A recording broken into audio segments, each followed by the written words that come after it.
बात atom bomb पर खत्म नहीं होती। शी की सनक दुनिया को तड़पा तड़पा कर मार देने तक बढ़ गई है। कोरोना को लेकर अमेरिका इन्वेस्टिगेशन कर रहा है।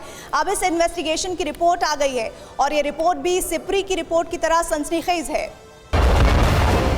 चीन सिर्फ परमाणु हथियार ही नहीं, दूसरे महाविनाशक हथियार जैसे केमिकल और बायोलॉजिकल वेपन भी गुपचुप ढंग से बना रहा है।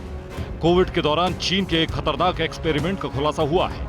चीन से निकले कोरोना वायरस ने दुनिया में ऐसी महामारी फैलाई जैसी ना तो किसी ने देखी थी ना ही सुनी थी। दुनिया के किसी वैज्ञानिक को भी समझ में नहीं आ रहा था कि ये कैसी महामारी है जो थम ही नहीं रही। लेकिन अब इस महामारी को लेकर एक नया खुलासा हुआ है। द टाइम्स ने अमेरिका की जांच रिपोर्ट के हवाले से एक बहुत बड़ा खुलासा किया है। कोविड-19 एक प्राकृतिक नहीं बल्कि लैब में बना वायरस है। एक जांचकर्ता की माने तो चीन के वैज्ञानिक एक ऐसे वायरस को तैयार करने में लगे थे जिसे जैविक हथियार की तरह प्रयोग किया जा सके। जैसे ही महामारी शुरू हुई थी उससे पहले वैज्ञानिक चीनी सेना के साथ इस पर काम कर रहे थे। वो सबसे खतरनाक कोरोना वायरस पर सीक्रेट एक्सपेरिमेंट को अंजाम देने में लगे थे। इस वजह से वुहान लैब में रिसाव हुआ था। अब इसमें कोई शक नहीं है कि चीन एटम बम के साथ साथ बायोलॉजिकल वेपन भी बना रहा है। पिछले साल 30 नवंबर को पेंटागन ने चीन को लेकर एक ऐसी रिपोर्ट जारी की थी जिसने पूरी दुनिया में खलबली मचा दी थी। इस रिपोर्ट में चीन की न्यूक्लियर तैयारी का मास्टर प्लान था।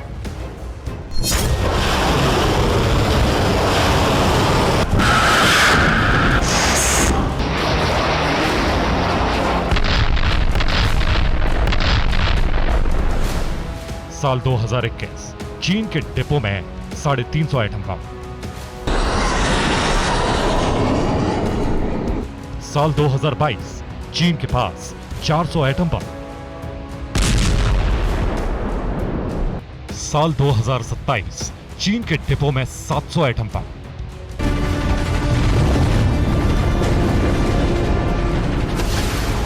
साल 2030 चीन के पास 1000 एटम बम।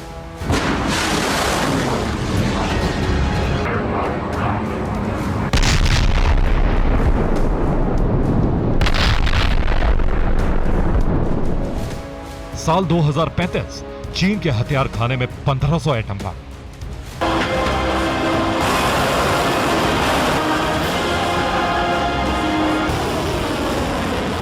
साल 2021 चीन की मिसाइल डिपो में 150 आईसीबीएम।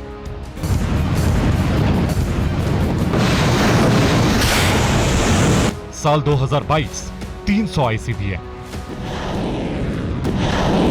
साल 2035 क्या चीन अमेरिका से बड़ी पावर बनेगा?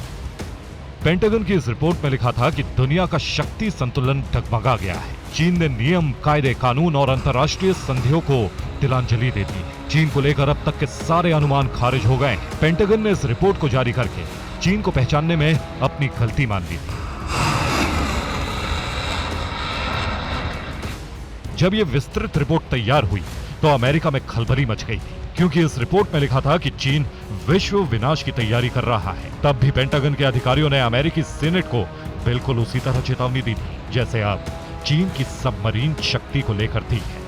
पेंटागन की रिपोर्ट में साफ साफ लिखा था कि ब्लू बैटल में चीन जितना ज्यादा ताकतवर होता जाएगा, अमेरिका और दुनिया के लिए खतरा उतना ही बड़ा होता जाएगा। चीन इतनी स्पीड से एटम बम बना रहा है कि हर कुछ साल में वो अपने एटम बम दोगुने कर रहा है। पेंटागन की चाइना मिलिट्री पावर की रिपोर्ट में खुलासा हुआ था कि चीन अपनी न्यूक्लियर फोर्स को बहुत तेजी से बढ़ा रहा है। 2035 तक अपने एटमी बम के जखीरे को 4 गुना तक बढ़ा लेगा। यानी 2035 तक चीन के पास कम से कम 1500 न्यूक्लियर हथियार होंगे।